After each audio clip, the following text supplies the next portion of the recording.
Halo teman-teman semua, selamat datang di channel Bisa Kok, tempat di mana setiap cerita menginspirasi hati dan membuka mata kita tentang makna sejati kehidupan.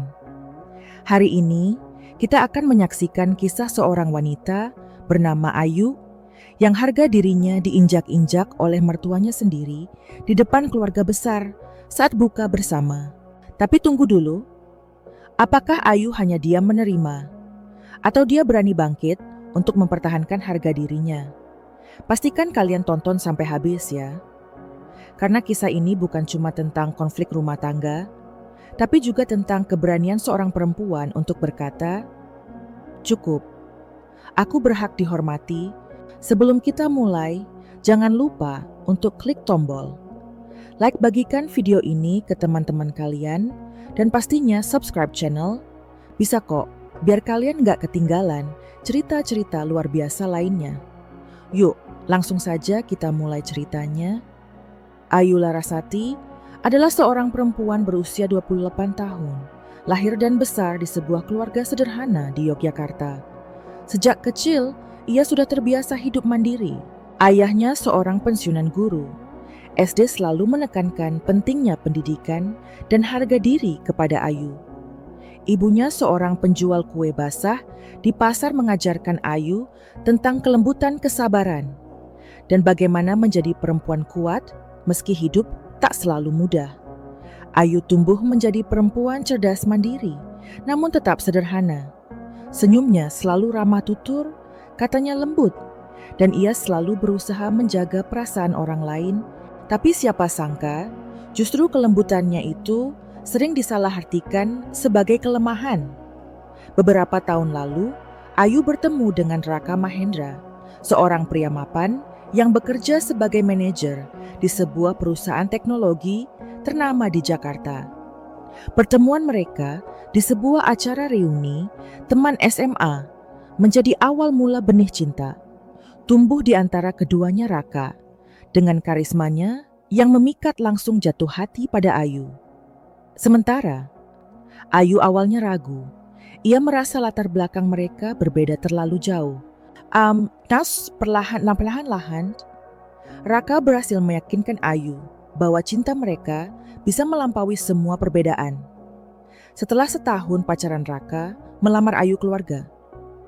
Ayu tentu saja bahagia, meskipun dalam hati sang ibu sedikit khawatir karena mendengar reputasi keluarga Raka yang dikenal kaya raya dan punya sikap merendahkan orang kecil. Tapi Ayu dengan hatinya yang tulus, yakin bahwa cinta dan kebaikan akan selalu menang. Ia percaya bahwa jika ia membawa hati yang baik ke dalam rumah tangga, itu semua akan berjalan baik-baik saja. Hari pernikahan pun tiba. Acara berlangsung megah di sebuah hotel bintang 5 di Jakarta. Semua orang memuji betapa cantiknya Ayu hari itu. Gaun putih, sederhana yang ia pilih, memancarkan keanggunan yang berbeda dibanding para pengantin yang biasanya memilih kemewahan mencolok. Tapi di balik semua senyum itu, Ayu mulai merasakan keganjilan. Mertua perempuannya, Bu Kartika, tak henti-hentinya mengkritik hal kecil, mulai dari dekorasi pilihan makanan hingga riasan pengantin yang menurutnya kurang berkelas. Ayu berusaha menenangkan diri, menganggap itu hanya stres persiapan acara. Tapi di sudut hatinya, ia mulai menyadari bahwa ini mungkin hanya permulaan. Setelah menikah, Ayu pindah ke rumah keluarga besar Raka sesuai permintaan mertua. Rumah megah dengan pilar-pilar tinggi dan taman yang tertata indah itu awalnya membuat Ayu kagum, tetapi lama-lama justru membuatnya merasa terasing. Di rumah itu, semua orang bicara soal bisnis, reputasi, dan status sosial. Ayu yang terbiasa dengan kesederhanaan merasa canggung dan sering memilih diam. Setiap pagi, ia bangun lebih awal, menyiapkan sarapan untuk suami dan mertua, berusaha memenuhi perannya sebagai menantu yang baik. Manmish namong, opsun yang nengkompasia mewalaskan di mata Bu Kartika selalu saja salah. Kadang Bu Kartika mengomentari caranya memotong buah, kadang soal pakaian yang ia kenakan, bahkan pernah juga soal caranya berbicara yang dianggap terlalu kampungan Raka. Di sisi lain adalah sosok suami yang penuh cinta. Ia selalu membela Ayu di depan ibunya, tapi di belakang ia meminta Ayu mengalah saja demi menjaga keharmonisan keluarga. Ayu yang mencintai Raka mencoba mengalah. Ia menelan semua ucapan pedas mertua dengan senyum, berharap suatu hari hatinya akan diterima sepenuhnya. Tapi hari itu tak kunjung tiba. Bulan Ramadan tiba dan keluarga besar Raka punya tradisi buka bersama besar-besaran di rumah. Semua saudara berkumpul, termasuk mereka yang datang dari luar kota. Ini adalah momen penting karena biasanya akan ada pembicaraan tentang bisnis keluarga dan siapa yang bisa dipercaya untuk ikut mengelola aset. Ayu merasa gugup tapi juga bersemangat karena ingin menunjukkan dirinya sebagai bagian dari keluarga. Sejak pagi, ia sibuk membantu mempersiapkan acara mulai dari memeriksa makanan yang dipesan, mengatur kursi, hingga memastikan semua tamu mendapatkan tempat duduk nyaman. Namun ketika acara mulai yang terjadi, justru sebaliknya.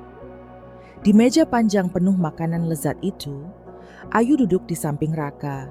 Percakapan berlangsung hangat, penuh canda tawa, hingga tiba-tiba Bu Kartika memulai topik yang menusuk hati. Ayu, aku dengar kamu belum hamil ya? Sudah berapa bulan menikah? Jangan bilang kamu cuma bisa masak, tapi nggak bisa kasih cucu.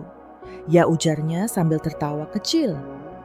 Semua orang di meja tertawa, seolah itu hanya gurauan. Tapi Ayu merasa pipinya panas. Ia tersenyum kaku, mencoba menahan air mata. Sementara Raka menggenggam tangannya, di bawah meja memberi isyarat untuk tetap tenang. Belum selesai, mertua kembali melanjutkan. Aku juga bingung, kenapa kamu belum pintar berdandan ya Ayu? Kalau kamu pergi sama Raka, orang-orang malah pikir kamu asistennya bukan istrinya. Kamu harus belajar tampil lebih anggun, biar nggak bikin malu keluarga.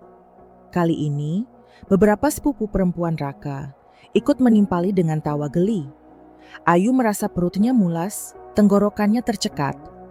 Ia mencoba meneguk air, tapi rasanya justru semakin sulit bernapas. Malam itu, di hadapan seluruh keluarga besar, harga diri Ayu seperti diinjak-injak. Ia tahu jika terus diam komentar, itu akan semakin menjadi-jadi. Tapi ia juga takut kalau ia membalas.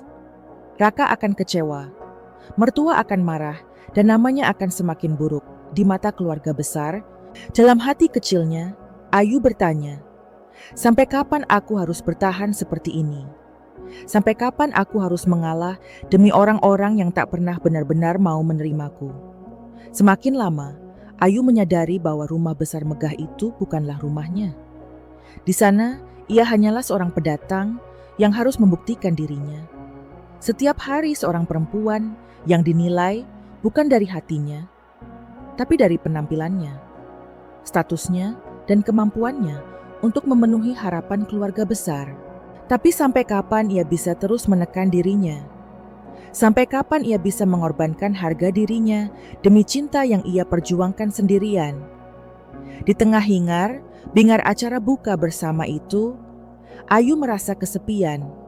Senyum dan tawa di sekitarnya tak mampu menembus dinding. Tebal perasaan terasing yang menyelimuti hatinya. Ia memandang Raka, berharap menemukan jawaban di mata suaminya. Namun yang ia lihat hanyalah keraguan. Keraguan seorang pria yang terjebak di antara istri yang dicintainya dan keluarga yang mendominasi hidupnya. Ayu tahu cepat atau lambat, ia harus membuat pilihan, terus bertahan dengan luka yang tak terlihat, atau berdiri dan berkata, cukup. Dan malam itu, di meja panjang penuh hidangan buka puasa di depan, semua orang yang dulu ia harapkan bisa menjadi keluarganya. Ayu merasa benih keberanian mulai tumbuh. Benih yang kecil rapuh tapi geninadas dan just ini baru persoalan. Setelah kejadian di meja buka bersama itu, Ayu tetap tersenyum di depan semua orang. Ia berdiri membantu membereskan piring-piring kotor, menyapa para tamu dengan sopan, dan sesekali tertawa kecil saat mendengar cerita-cerita mereka. Namun di balik senyuman itu, hatinya remuk. Setiap langkah yang ia ambil menuju dapur terasa berat, Setiap ucapan basa-basi yang keluar dari bibirnya seperti menusuk dirinya sendiri. Di dalam kamar mandi, ia sempat menatap cermin dan bertanya pada bayangannya, "Kenapa kamu harus terus begini? Apakah semua ini sepadan hanya demi mempertahankan sebuah pernikahan Raka?" Memang selalu membela Ayu, tetapi hanya sampai batas tertentu. Setelah semua tamu pulang, biasanya Raka akan memeluk Ayu dan berkata, "Sabar, ya sayang, namanya juga mama dia cuma khawatir. Nanti juga mama akan sayang sama kamu." Tapi sudah berapa lama janji itu diucapkan? Hampir 2 tahun menikah, dan yang Ayu terima bukanlah kasih sayang, melainkan cemoohan dan kritik tanpa henti. Ayu mulai teringat kembali masa-masa kecilnya.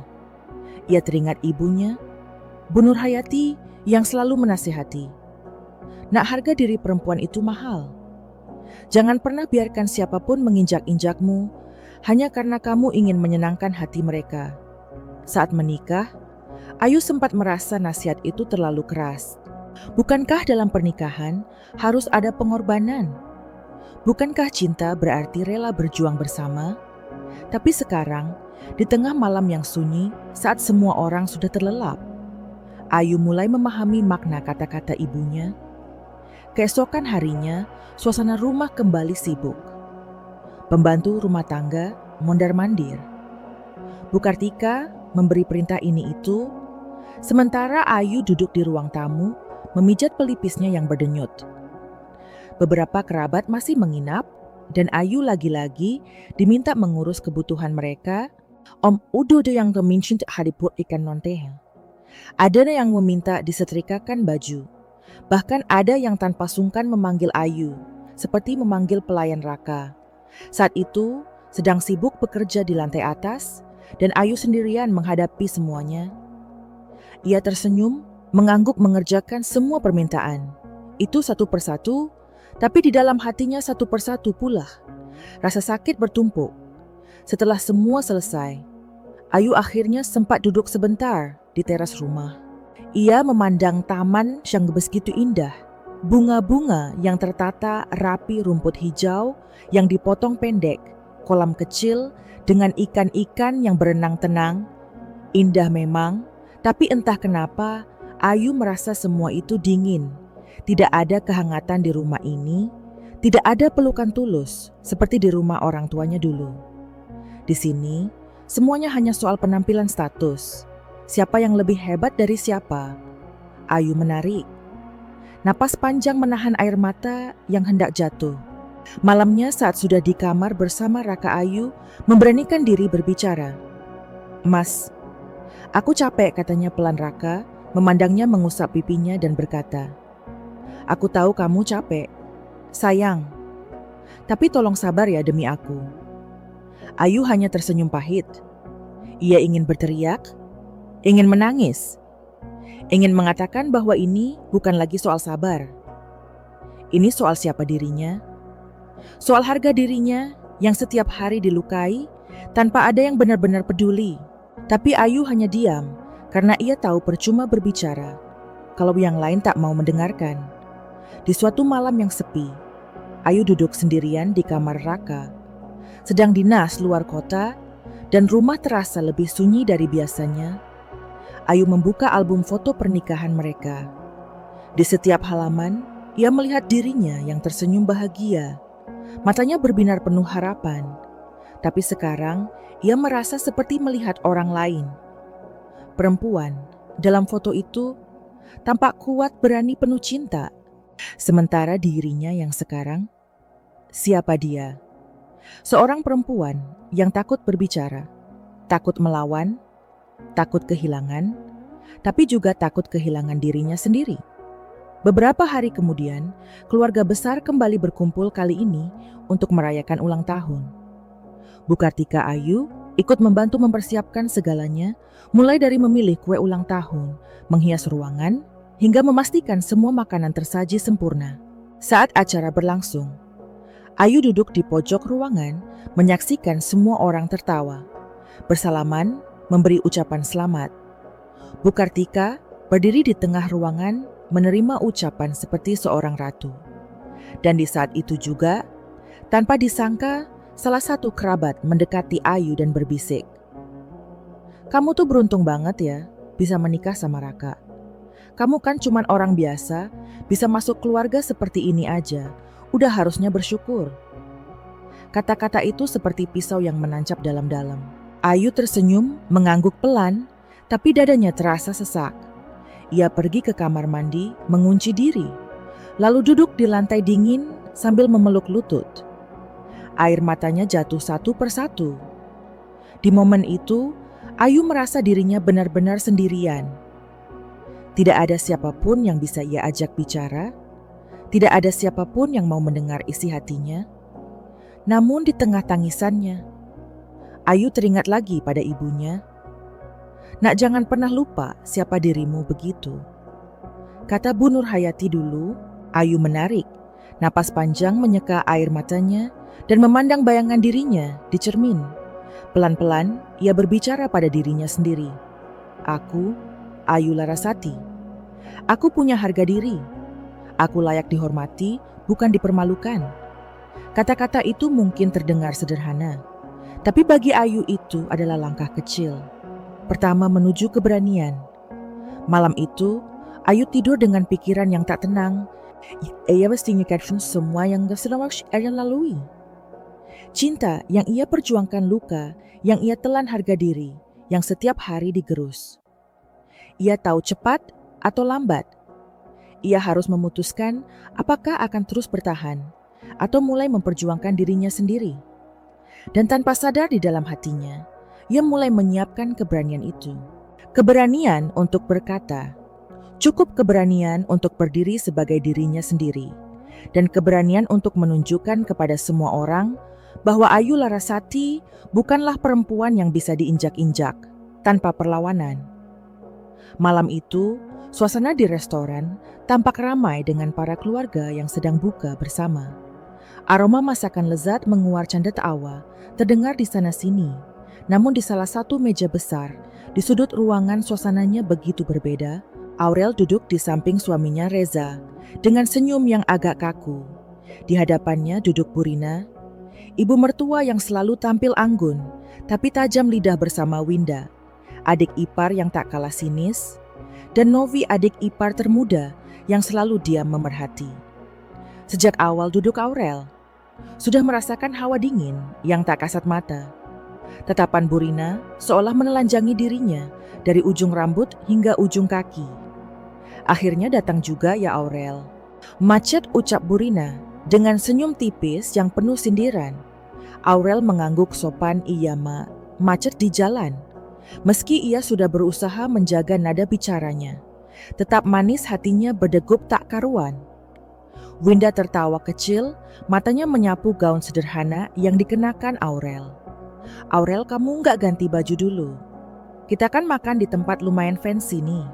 Nada bicaranya manja, tapi maksudnya jelas menusuk Aurel, menarik napas dalam menggenggam jemarinya di pangkuan. Reza hanya melirik sekilas ke arah mereka, lalu kembali menunduk, menatap ponselnya. Saat hidangan mulai datang, pembicaraan di meja semakin mengerucut ke hal-hal yang tidak nyaman. Burina mulai bercerita panjang lebar soal koneksi bisnis keluarga pesta-pesta elit yang hanya bisa dihadiri orang-orang berkelas, dan tak lupa menyelipkan sindiran-sindiran halus soal orang-orang yang menurutnya tidak tahu diri. "Mama tuh kadang miris," ya ucap Burina sambil memotong daging di piringnya. "Ada aja orang yang merasa cukup hanya karena menikah sama anak orang kaya, padahal aslinya nggak punya apa-apa." Winda tertawa, pelan Novi menunduk canggung Aurel, mencoba tetap fokus pada makanannya, tapi jantungnya berdetak semakin keras. Reza seperti biasa memilih diam. Ia seolah terjebak di antara istri dan ibunya, tak berani berpihak ke siapapun. Aurel sudah terlalu sering merasakan sikap suaminya yang selalu menghindar dari konflik. Tapi malam ini, entah mengapa hatinya terasa jauh lebih sakit. Setelah beberapa lama, Aurel meletakkan sendok dan garpunya perlahan. "Mama ngomongin." "Siapa ya?" tanyanya tenang, tapi matanya menatap tajam. Suasana meja langsung tegang. Winda tertawa kecil. Ih, Aurel baper deh. Kita kan cuma ngobrol santai.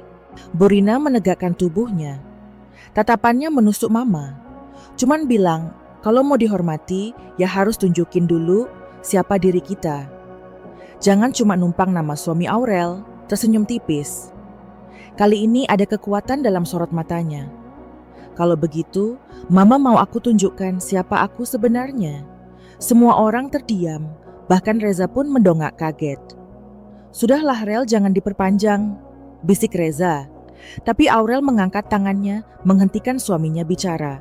Aurel lalu menoleh ke arah manajer restoran Pak Adi yang berdiri tak jauh dari meja mereka. Pak Adi, bisa tolong konfirmasi ke Mama saya. Siapa pemilik saham terbesar di restoran ini? Pak Adi, pria parubaya yang dikenal ramah, melangkah maju dengan gugup. Iya Bu Aurel, adalah pemegang saham terbesar di sini. Restoran ini sebagian besar milik beliau. Mendengar itu, wajah Burina langsung memucat. Winda melongonovi, menutup mulutnya tak percaya, dan Reza menatap istrinya dengan campuran keterkejutan dan rasa bersalah. Aurel menegakkan punggung menyapu mereka semua dengan pandangan yang tenang tapi tegas. Selama ini aku diam, bukan karena aku nggak mampu, Mak. Ucapnya pelan, tapi karena aku menghormati Mama sebagai orang tua. Tapi kalau Mama terus-terusan menginjak harga diriku, aku juga punya batas. Om Herman kakak, laki-laki Burina, yang sedari tadi hanya mendengarkan mengangguk pelan. Aku sudah curiga, Rina. Kamu terlalu meremehkan menantumu Burina. Memalingkan wajah menahan amarah. Sementara, Winda hanya bisa mencibir kecil, tak tahu harus berkata apa. Aurel menoleh pada Reza. Selama ini, aku berharap kamu akan berdiri di samping Kuza. Tapi kamu selalu memilih diam. Suaranya sedikit bergetar, tapi ia menahan air mata yang hendak tumpah. Aku nggak bisa terus seperti ini. Reza menunduk wajahnya merah padam Aurel. Maaf, bisiknya, namun Aurel hanya tersenyum pahit. Maafmu telat. Reza seluruh restoran seolah membeku. Para tamu lain mulai melirik penasaran ke arah mereka, merasakan atmosfer tegang yang tak bisa disembunyikan. Aurel berdiri perlahan, mengambil tasnya, lalu menatap meja keluarga suaminya untuk terakhir kali malam itu. Aku sudah cukup bersabar, ucapnya lirih, tapi jelas, mulai sekarang aku akan berdiri sebagai diriku sendiri, bukan cuma sebagai istri Reza. Dengan langkah mantap, ia berjalan meninggalkan meja, meninggalkan kerumunan keluarga yang membisu kaku. Tak tahu harus bereaksi seperti apa. Ketika Aurel membuka pintu restoran dan menghirup udara malam yang segar, ia merasakan satu hal yang belum pernah ia rasakan selama ini, kelegaan. Untuk pertama kalinya, ia memilih untuk tidak tunduk, untuk tidak mengalah demi menjaga harmoni semu. Dan meski langkah ke depan penuh ketidakpastian, setidaknya malam ini, ia tahu satu hal, dirinya layak dihargai. Bukan hanya sebagai istri, tapi sebagai seorang Aurel. Kalau kamu mau, aku bisa lanjut menulis bagian klimaks dan akhir ceritanya, supaya makin dramatis dan emosional. Mau lanjut? Top of form. Setelah Aurel melangkah, keluar dari restoran, langkahnya sempat goyah. Sepatu hak tinggi yang ia kenakan terasa berat. Bukan karena lelah, tapi karena emosi yang berkecamuk di dadanya. Ia berhenti sebentar di trotoar, memejamkan mata, berusaha mengatur napasnya yang memburu. Selama ini, ia selalu memilih diam, selalu menurunkan kepalanya demi menjaga keharmonisan keluarga, demi membuat Reza bangga, demi menunjukkan kepada dunia bahwa ia bisa menjadi istri yang baik. Tapi ternyata, diamnya malah dijadikan kesempatan untuk diinjak-injak. Di dalam restoran suasana masih membeku. Reza menatap pintu tempat istrinya pergi, bibirnya bergerak seolah hendak memanggil, tapi tak ada suara yang keluar. Burina berdehem, pelan mencoba memulihkan harga dirinya. Lihat kan, perempuan itu memang tidak tahu. Tata krama gumamnya setengah berbisik. Winda mencibir pelan, iya Ma. So kuat padahal cengeng juga akhirnya.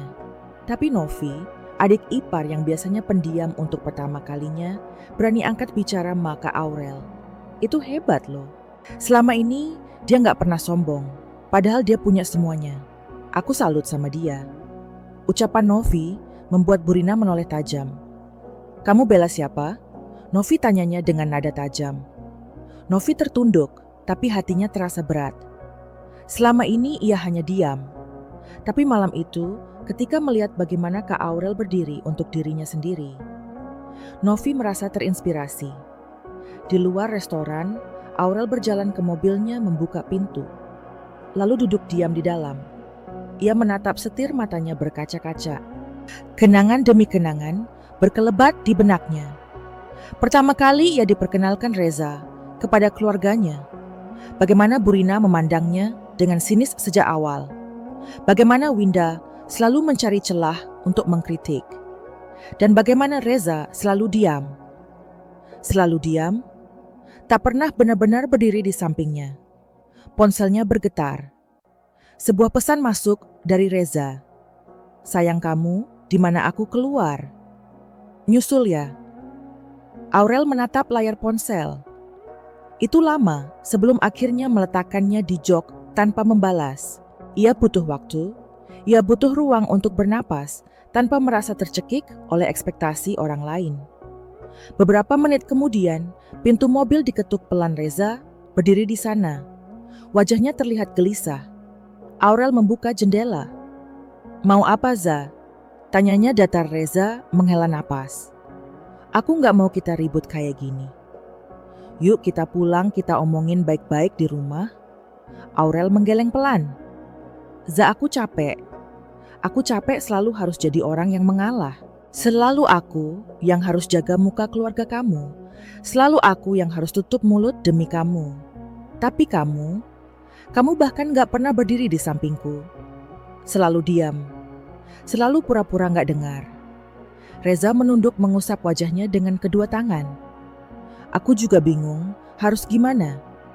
Rel mama itu keras kepala kamu. Tahu sendiri. Aku gak mau kamu tambah sakit hati. Makanya aku coba redam. Aurel tertawa getir. Redam, Za, kamu gak meredam apa-apa. Kamu cuma lari dari tanggung jawabmu sebagai suami. Air mata mulai mengalir di pipi Aurel. Tapi kali ini bukan air mata lemah. Ini adalah air mata seseorang yang sudah menahan terlalu lama, yang akhirnya berani berkata, cukup.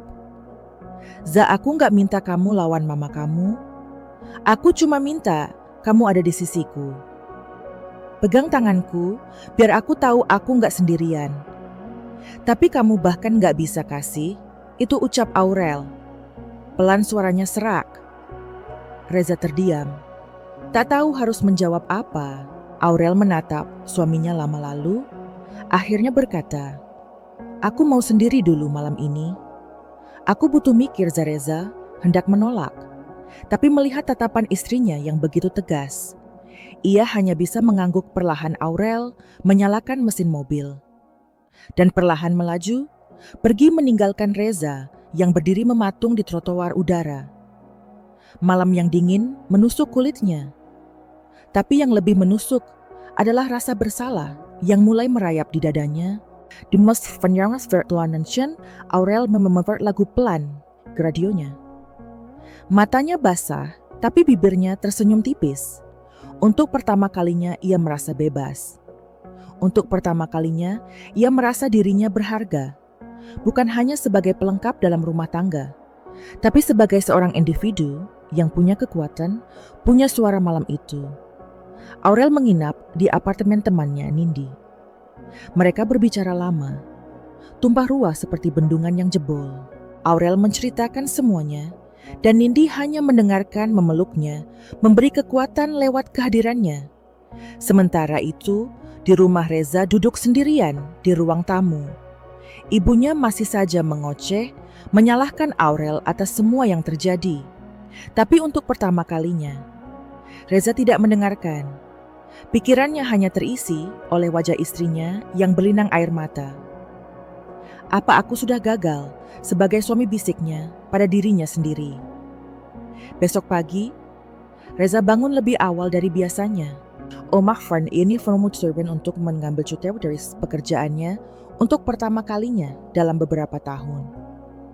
Ia tahu kali ini kalau ia tidak bertindak, ia akan kehilangan Aurel.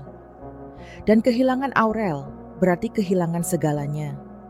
Kalau kamu mau, aku bisa lanjut menulis bagian selanjutnya, klimaks dan penyelesaian. Bagaimana Reza berusaha memperbaiki keadaan? Bagaimana keluarga menghadapi perubahan? Dan apakah Aurel memilih kembali atau berjalan sendiri? Mau lanjut? Pagi itu, matahari bersinar lembut, menembus tirai jendela. Kamar apartemen Nindi Aurel. Terbangun perlahan, matanya sembab karena menangis semalaman. Tapi dalam hatinya ada sesuatu yang berbeda.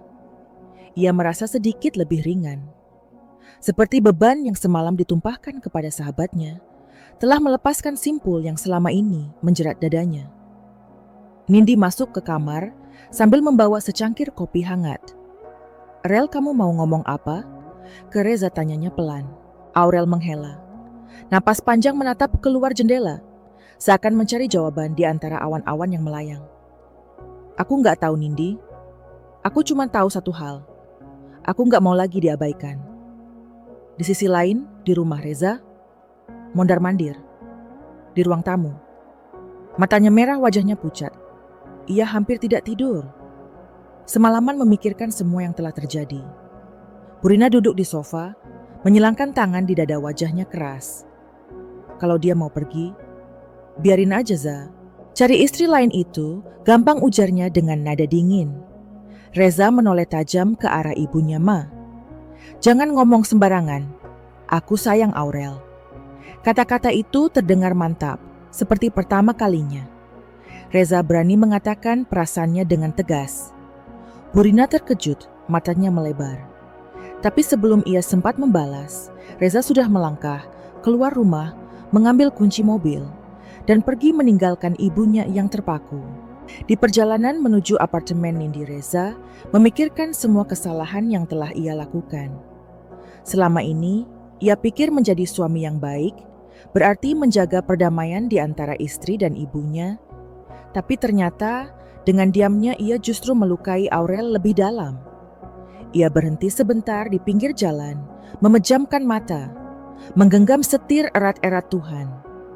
"Tolong beri aku kekuatan untuk memperbaiki semuanya," bisiknya pelan. Saat Reza tiba di apartemen, Aurel sudah menunggu di lobi.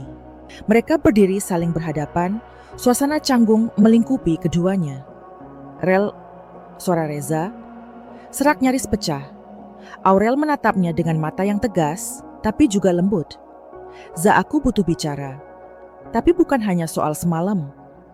Aku mau kita bicara soal semuanya."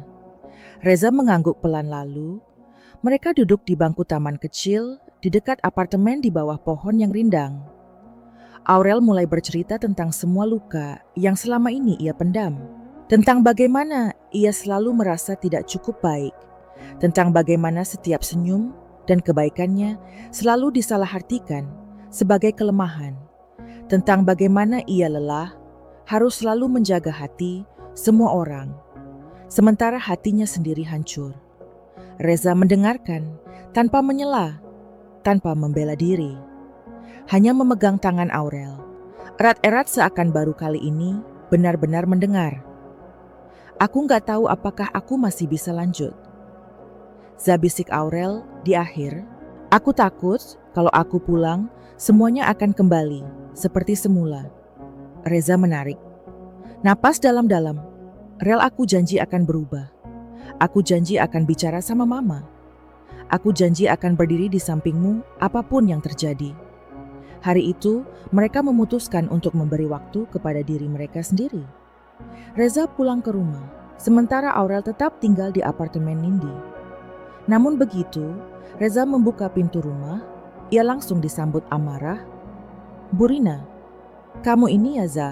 Gara-gara perempuan itu, kamu malah lawan Mama." Teriaknya Reza berdiri tegak untuk pertama kalinya. Dalam hidupnya menatap ibunya lurus-lurus. "Ma, cukup.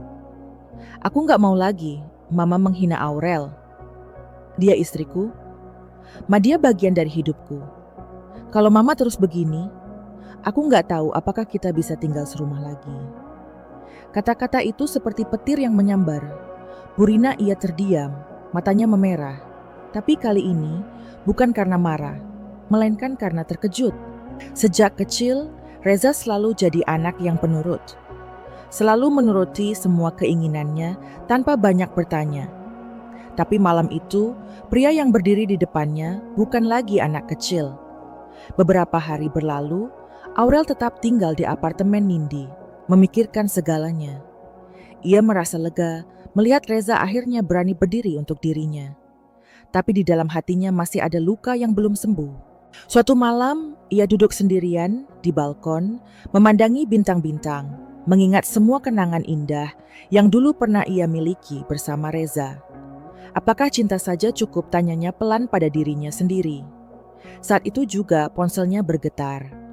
Sebuah pesan dari Reza, masuk sayang. Aku sudah bicara sama mama. Aku gak mau kehilangan kamu. Aku tunggu kamu pulang. Kapanpun kamu siap. Aurel menatap layar ponsel itu. Lama lalu tersenyum tipis. Ia tahu perjalanannya belum selesai, tapi untuk pertama kalinya ia merasa tidak sendiri. Malam itu ia menelepon Reza. Mereka bicara lama tentang harapan, tentang ketakutan, tentang semua hal yang selama ini tak pernah terucap.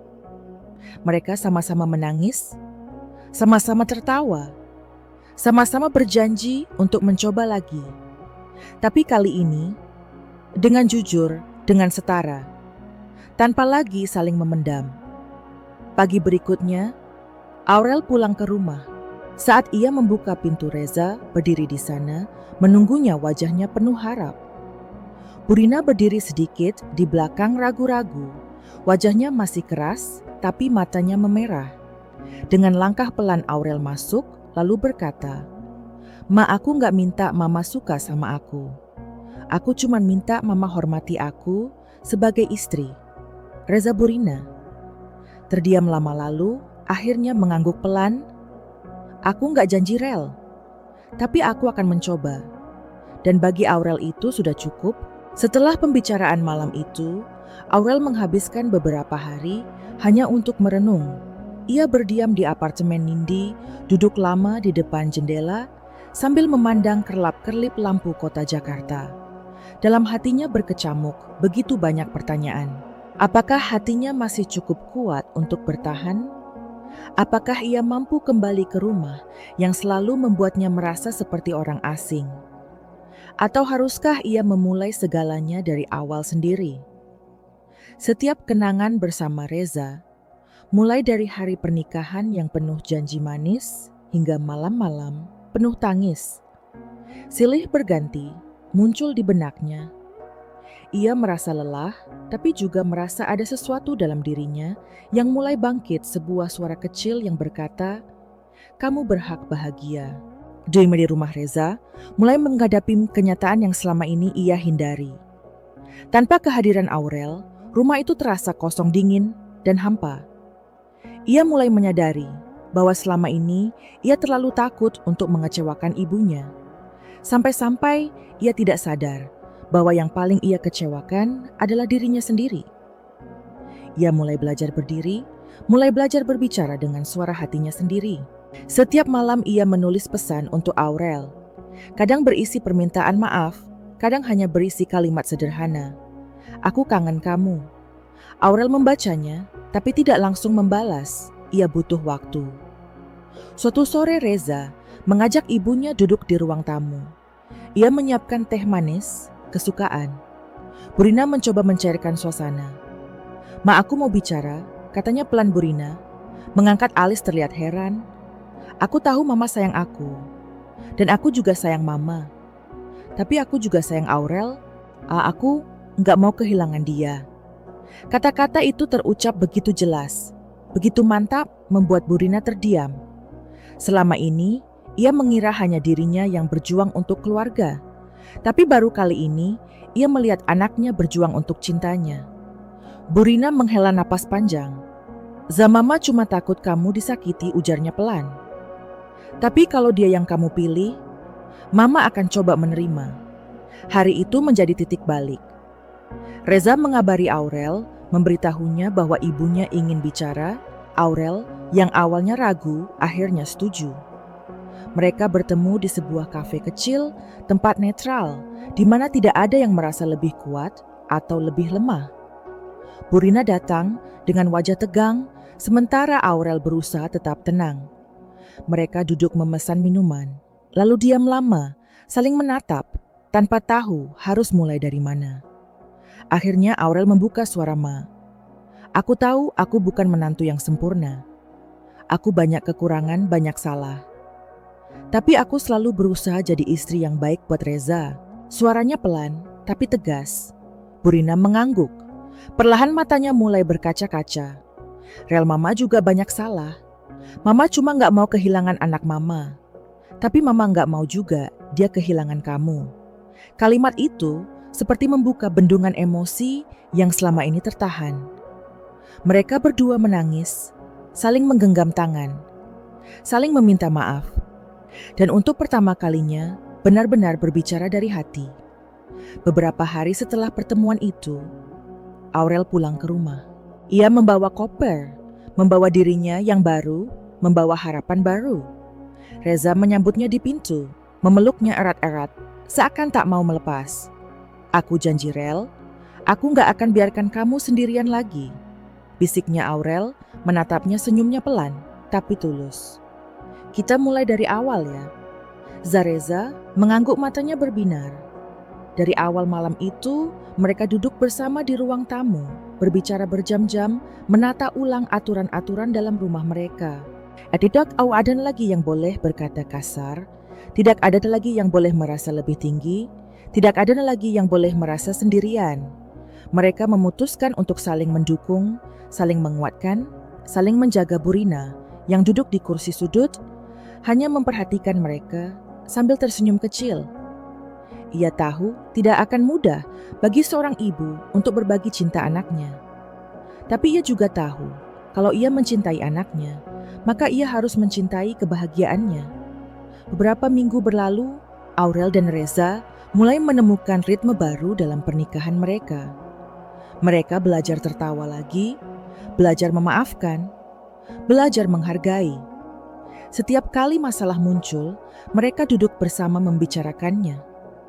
Bukan lagi memendam atau saling menyalahkan. Perlahan luka-luka lama mulai sembuh digantikan oleh kepercayaan yang baru. Dan meskipun mereka tahu perjalanan mereka masih panjang, mereka siap menghadapinya bersama. Malam-malam berikutnya, Aurel sering duduk di balkon rumah memandangi bintang-bintang. Di sampingnya, Reza memeluknya dari belakang, meletakkan dagu di pundaknya. Aku gak nyangka kita bisa sampai di sini. Bisik Aurel. Reza tersenyum. Aku juga gak nyangka, tapi aku bersyukur. Mereka berdua menatap langit hati. Mereka penuh syukur, penuh cinta, penuh harapan. Setelah semua badai itu, berlalu kehidupan Aurel. Dan Reza mulai perlahan membentuk pola baru. Detras berarti semuanya mendarat bauran rasa atau bermulus. Tapi setiap langkah yang mereka ambil kini berlandaskan pemahaman baru. Mereka sadar pernikahan bukan hanya tentang dua orang, tapi juga tentang dua keluarga. Dua latar belakang, dua dunia yang harus belajar untuk berdampingan tanpa saling melukai. Perubahan ini tidak terjadi dalam sehari, bahkan tidak dalam seminggu. Dibutuhkan kesabaran luar biasa, usaha yang konsisten, dan hati yang rela membuka diri untuk saling belajar. Burina pun mengalami perubahan besar. Dulu ia merasa bahwa kendali atas kehidupan anaknya adalah haknya, bahwa sebagai ibu ia berhak memutuskan segalanya demi kebaikan Reza. Tapi seiring waktu ia mulai memahami bahwa mencintai tidak selalu berarti mengendalikan. Ia belajar menahan diri untuk tidak mencampuri urusan rumah tangga Reza. Dan Aurel belajar mempercayai bahwa anaknya cukup dewasa untuk mengambil keputusan sendiri. Kadang di malam-malam sepi, Burina duduk di kamarnya merenungkan semua yang sudah terjadi. Ia menangis, Bukan karena sedih, tapi karena lega. Lega akhirnya ia bisa melepaskan beban yang selama ini ia pikul sendiri. Ia mulai menikmati perannya sebagai ibu, bukan sebagai pengatur Aurel. Di sisi lain merasakan transformasi yang tidak pernah ia bayangkan sebelumnya. Dulu ia sering merasa kecil, tidak cukup baik, tidak cukup kuat. Namun sekarang ia bercerai bahwa seorang perempuan yang tahu nilai dirinya. Awak tahu kapan nin harus bersuara, kapan harus diam, kapan harus memperjuangkan sesuatu, dan kapan harus melepaskan. Hubungannya dengan Reza pun semakin dewasa. Mereka berdua belajar mendengarkan, bukan hanya mendengar. Mereka belajar berbicara tanpa saling menyerang. Mereka belajar berpelukan tanpa perlu alasan.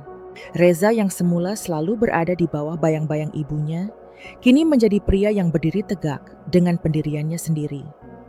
Ia tetap mencintai dan menghormati ibunya, tapi ia juga tahu batasannya. Ia menjadi suami yang lebih hadir, lebih perhatian, lebih peka. Setiap pagi, sebelum berangkat kerja, ia selalu mengecup kening Aurel sambil berbisik, "Aku sayang kamu."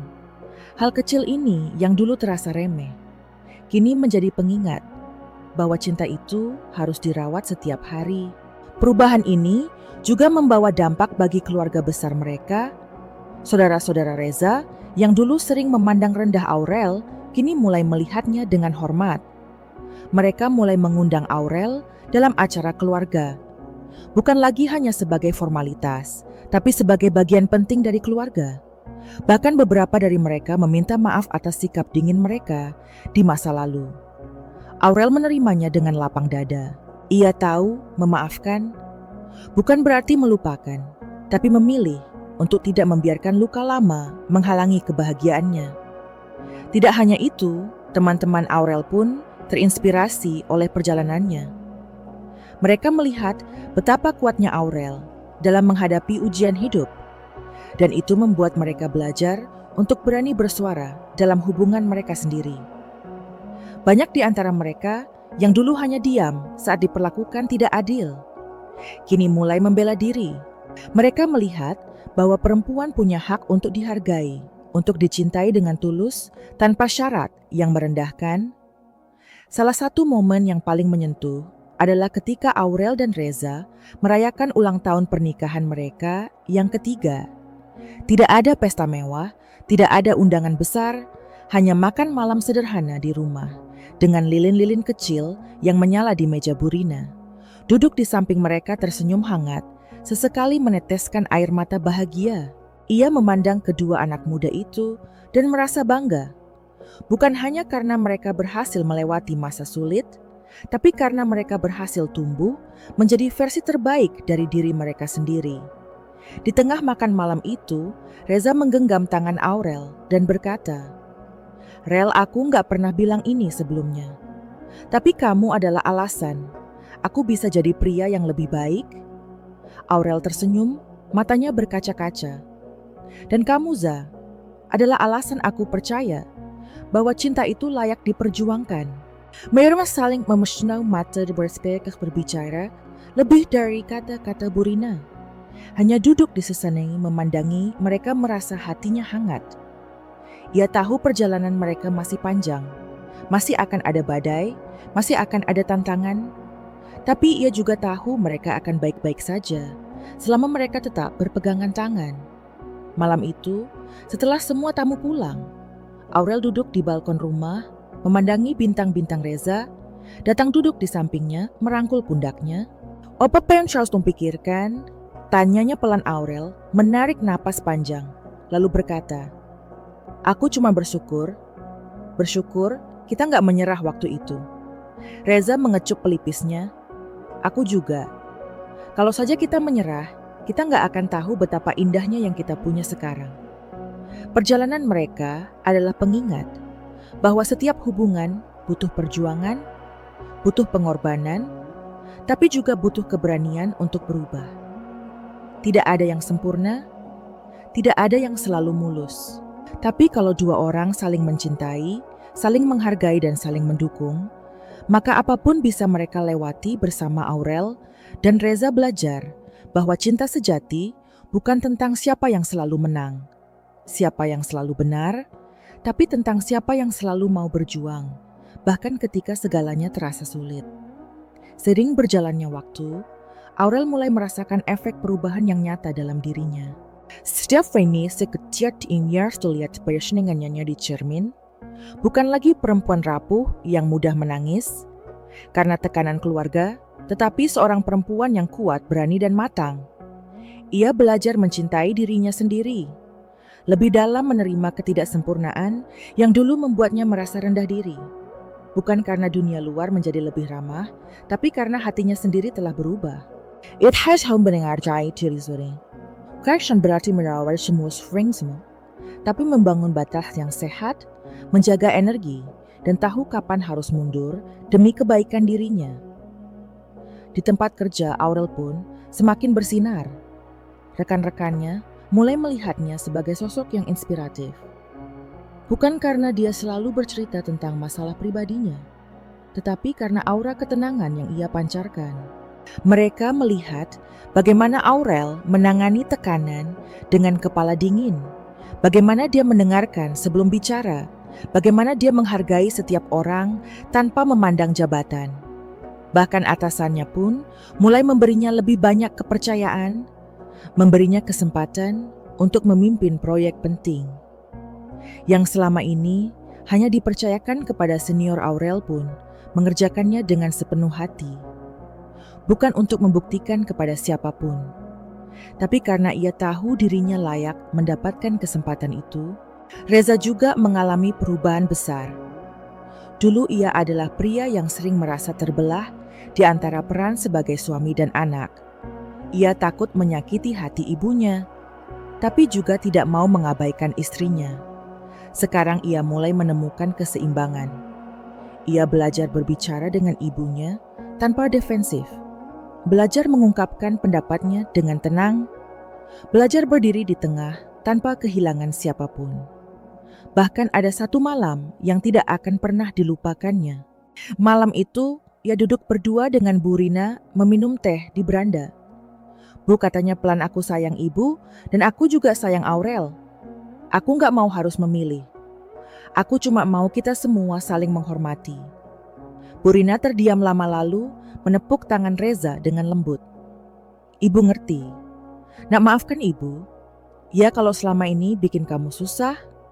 Reza hanya tersenyum, merasakan beban yang selama ini mengganjal dadanya perlahan luruh. Hubungan antara Bu Rina dan Aurel pun perlahan mencair. Tidak lagi ada sindiran, tidak lagi ada tatapan dingin. Sebaliknya, ada upaya tulus untuk saling mengenal lebih dalam. Bu Rina mulai mengundang Aurel minum teh bersama, bertanya tentang pekerjaannya. Bahkan kadang memasak makanan kesukaan Aurel.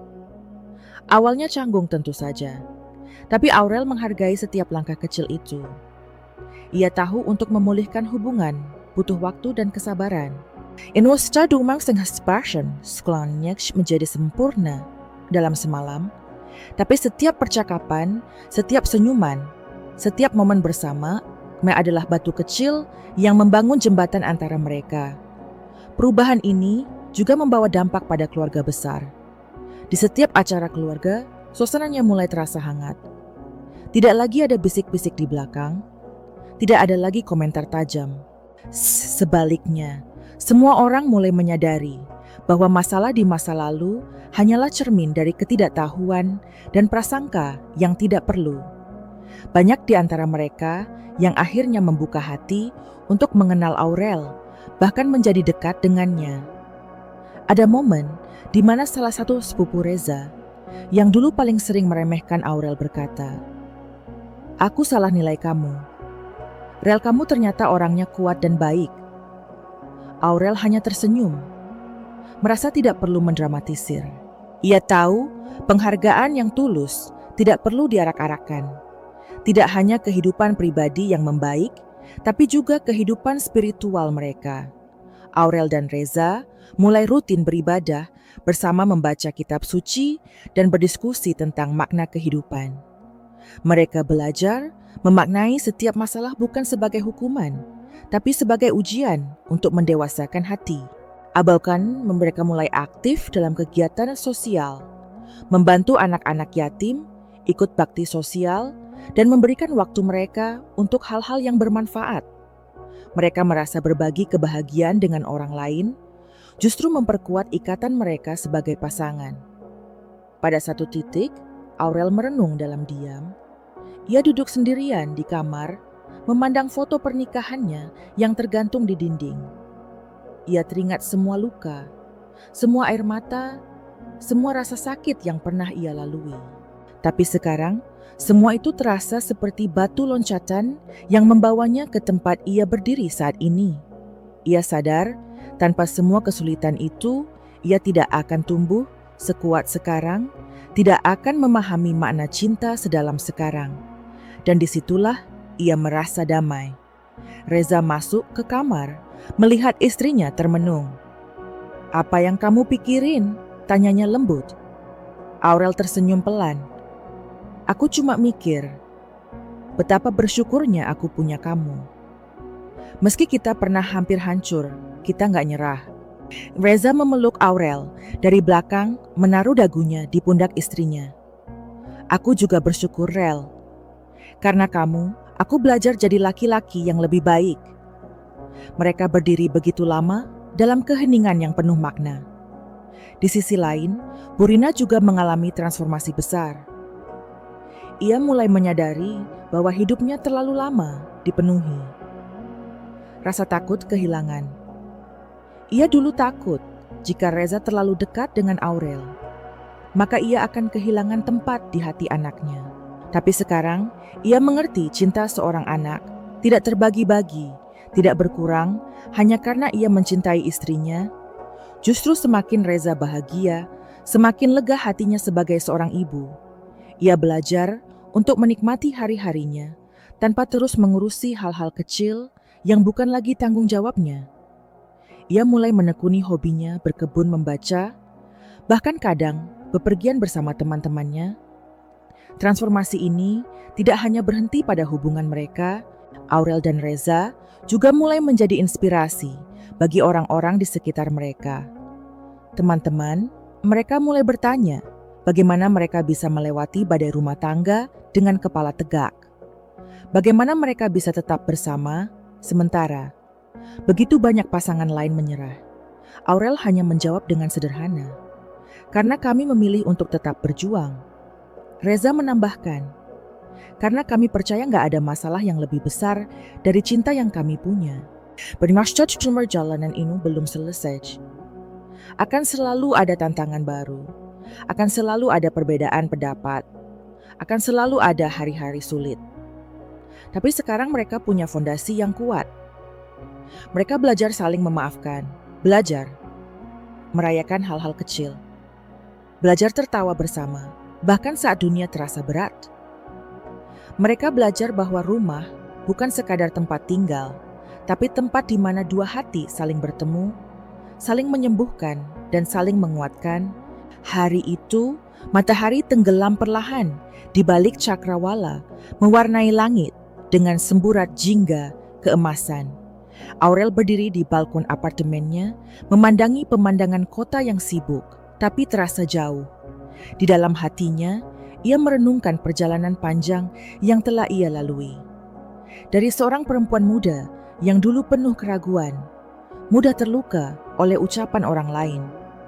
Kini ia berdiri sebagai seorang perempuan yang penuh keyakinan. Ia tidak lagi mendefinisikan dirinya melalui mata mertua, keluarga besar, atau siapapun di sekitarnya. Ia mulai memahami bahwa harga dirinya tidak datang dari pengakuan luar, melainkan dari pengakuan dalam hatinya sendiri. Aurel perlahan menarik napas dalam-dalam, menikmati udara senja yang mulai sejuk. Suara langkah kaki, Reza mendekat dari belakang. Ia memeluk Aurel dengan hangat, menaruh dagunya di atas kepala istrinya. "Capek ya?" bisiknya lembut. Aurel mengangguk kecil, tapi capeknya enak, jawabnya pelan Reza. Tersenyum mencium kening Aurel dengan penuh kasih. Mereka berdiri begitu lama menikmati momen yang sederhana, tapi penuh makna. Di meja makan malam itu, mereka duduk bertiga, Aurel, Reza, dan Burina. Tidak ada ketegangan, tidak ada tatapan tajam seperti dulu. Sebaliknya, mereka bercanda ringan tertawa, bersama menikmati makanan sederhana yang disiapkan Aurel. Burina bahkan beberapa kali memuji masakan menantunya, sesuatu yang dulu tidak pernah ia lakukan. "Rel, sambelmu makin enak aja ya," katanya. Sambil tersenyum, Aurel hanya tertawa kecil, merasa bahagia, bukan karena dipuji, tapi karena merasakan kehangatan yang perlahan tumbuh di antara mereka. Setelah makan malam, Aurel duduk di ruang tamu, membuka album foto pernikahan mereka. Ia melihat satu persatu gambar. Itu teringat betapa dulu ia mengira semuanya akan mudah. Tapi sekarang ia sadar, pernikahan bukan soal foto-foto indah, bukan soal pesta besar, bukan soal gelar istri atau suami, melainkan soal kerja keras. Setiap hari saling menguatkan, saling belajar. Ia belajar mencintai Reza, bukan karena kesempurnaannya, tapi justru karena ketidaksempurnaannya, karena keduanya tumbuh bersama di tengah badai. Reza duduk di sampingnya, ikut memandangi foto-foto itu. "Kita udah sejauh ini ya," katanya pelan Aurel, mengangguk. "Dan aku gak akan menukar perjalanan ini dengan apapun," jawabnya. Mereka saling menggenggam tangan, merasa seakan seluruh dunia berhenti sejenak, membiarkan mereka menikmati kedamaian yang mereka bangun bersama. Di luar rumah mereka, kehidupan pun terus berjalan. Teman-teman mereka mulai mencontoh bagaimana Aurel dan Reza menjaga komunikasi. Beberapa pasangan yang dulu sering berkelahi, kini mulai belajar, bicara dari hati ke hati. Bahkan di kantor Aurel, sering diminta berbagi pengalaman tentang manajemen stres dan membangun hubungan sehat. Ia tidak merasa sebagai guru, tapi lebih sebagai teman yang mau berbagi cerita. Ia tahu setiap orang punya tantangannya masing-masing, tapi ia juga tahu satu cerita yang tulus bisa menyalakan harapan di hati orang lain. Pada satu kesempatan, Aurel diundang untuk berbicara di sebuah komunitas perempuan muda.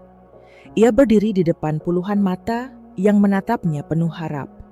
Dengan suara lembut tapi tegas, ia berkata, "Dulu aku pikir aku harus menyenangkan semua orang supaya dicintai. Tapi sekarang aku tahu mencintai diri sendiri. Itu langkah pertama untuk bisa mencintai orang lain. Jangan biarkan siapapun mendikte siapa dirimu. Kamu berharga, bukan karena apa yang orang lain katakan, tapi karena siapa dirimu sebenarnya." Tepuk tangan bergemuruh memenuhi ruangan. Banyak perempuan yang meneteskan air mata, merasa terhubung dengan kata-katanya. Reza yang duduk di barisan belakang hanya tersenyum bangga. Ia tahu istrinya bukan lagi perempuan pemalu yang dulu hanya menangis di kamar. Ia sekarang adalah sosok yang memberi cahaya bagi banyak orang, dan ia merasa terhormat. Bisa mendampingi perjalanan istrinya dari kegelapan menuju terang. Di rumah Burina pun semakin menyadari betapa anak dan menantunya telah tumbuh. Ia mulai belajar, melepaskan kontrol belajar, mempercayai bahwa anak-anaknya bisa menentukan jalan mereka sendiri. Ia tidak lagi memaksakan pendapat, tapi lebih sering mendengarkan. Bahkan suatu malam, ia berkata kepada Aurel, "Terima kasih. Ya Rel udah sabar sama ibu. Ibu banyak belajar dari kamu." Aurel memeluknya, erat merasa hatinya hangat oleh kata-kata sederhana itu. Pada akhirnya, kehidupan Aurel, Reza, dan Burina menjadi contoh kecil bahwa perubahan itu mungkin. Bahwa luka lama bisa disembuhkan, bahwa hubungan yang retak bisa diperbaiki.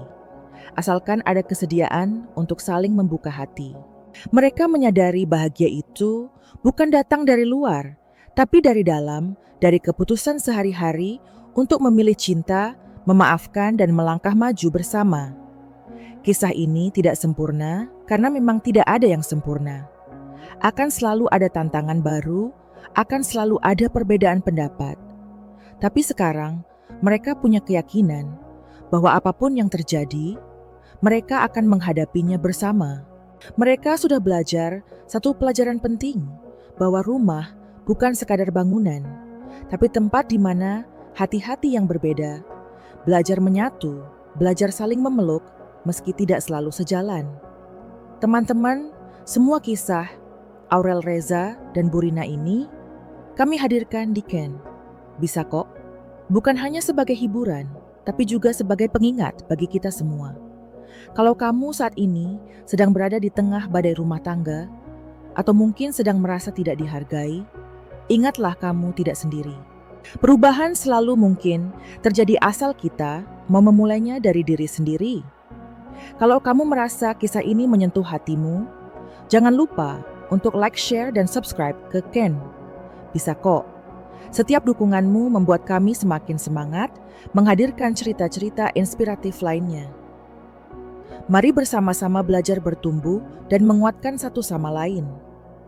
Karena di Ken, bisa kok kami percaya nggak ada yang nggak mungkin asal kamu mau mencoba. Beberapa minggu setelah semua badai reda, Aurel memutuskan untuk menulis di jurnal pribadinya.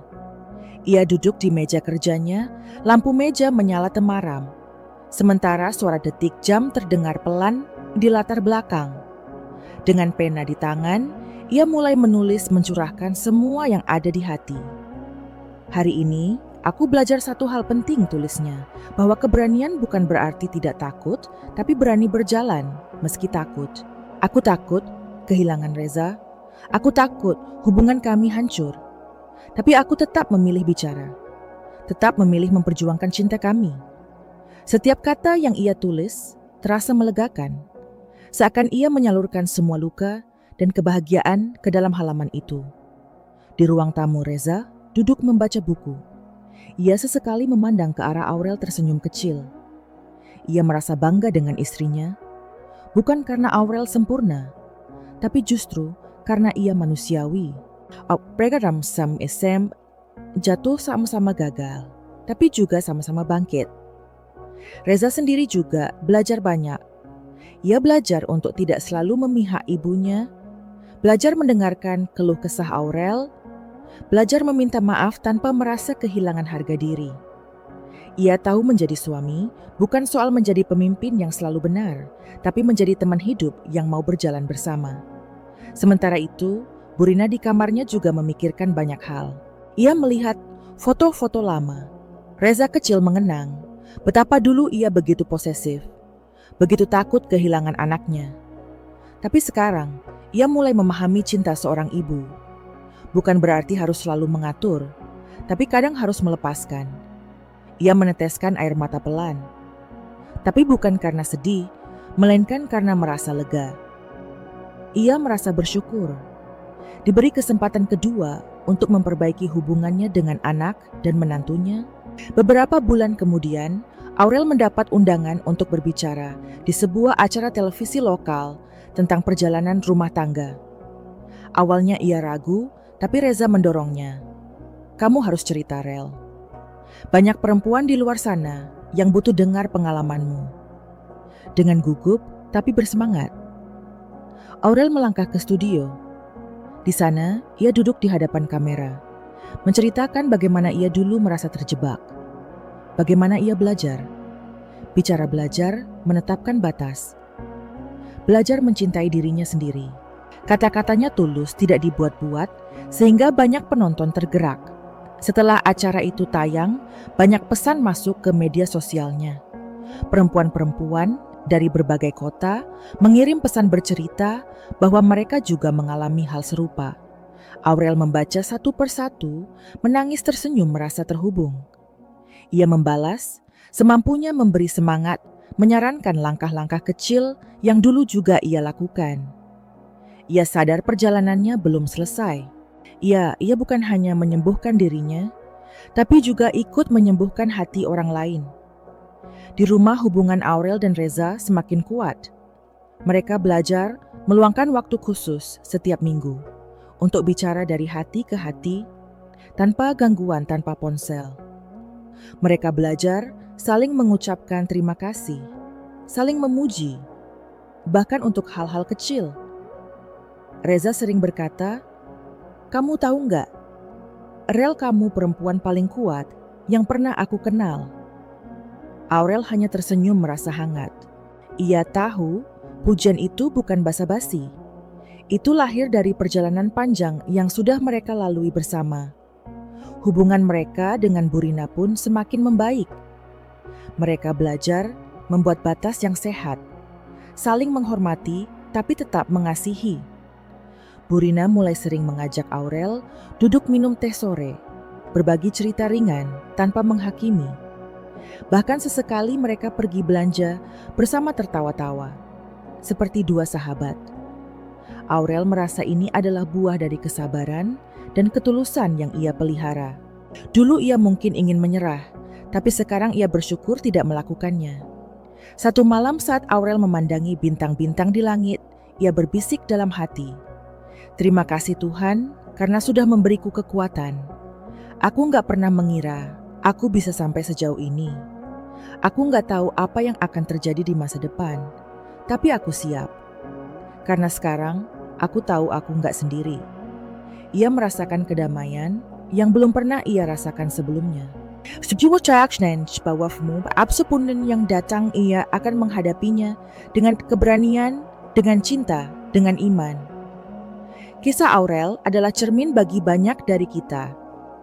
Kadang kita merasa kecil, merasa tak berarti, merasa tidak didengar. Kadang kita terlalu sibuk menyenangkan orang lain sampai lupa mendengarkan suara hati sendiri. Tapi ingatlah, setiap langkah kecil menuju keberanian itu penting. Setiap ucapan jujur, setiap batas yang kita tetapkan, setiap upaya untuk mencintai diri sendiri adalah sebuah kemenangan.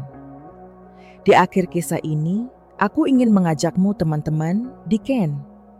Bisa kok, untuk percaya kamu juga bisa. Kalau kamu sedang merasa terjebak, kalau kamu merasa tidak dihargai, ingatlah bahwa perubahan selalu mungkin. Tidak ada yang instan, tidak ada yang mudah. Tapi selalu ada jalan bagi mereka yang mau melangkah. Jangan lupa untuk like, share, dan subscribe Ken. Bisa kok, supaya kamu nggak ketinggalan cerita-cerita inspiratif lainnya. Setiap dukunganmu membuat kami semakin semangat untuk berbagi kisah-kisah yang menguatkan hati. Dan ingat, apapun yang terjadi kamu nggak sendiri. Di sini di Ken. Bisa kok kita berjalan bersama, belajar bersama, dan tumbuh bersama. Karena kami percaya, nggak ada yang nggak mungkin. Asal kamu mau mencoba. Dan begitulah teman-teman, perjalanan Aurel yang penuh liku, penuh air mata, tapi juga penuh keberanian.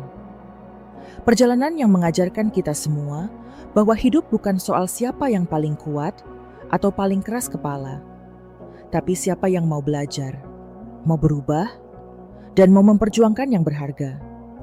Aurel membuktikan bahwa ketika kita memilih untuk berdiri, ketika kita memilih mencintai diri sendiri, tanpa menunggu izin siapapun, keajaiban kecil mulai terjadi.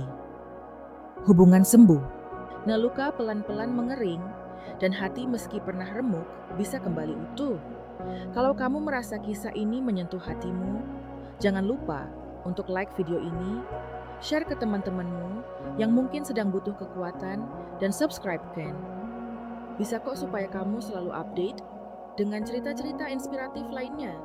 Di sini Bisa kok kita percaya satu hal, nggak ada luka yang sia-sia, nggak ada perjuangan yang percuma. Setiap langkah kecilmu berarti setiap air mata yang jatuh akan berubah jadi pelajaran yang mendewasakan. Terima kasih sudah menemani sampai akhir cerita. Sampai jumpa di video berikutnya dengan kisah-kisah yang akan terus menghangatkan hati dan mengingatkanmu. Bisa kok asal kamu mau berjuang,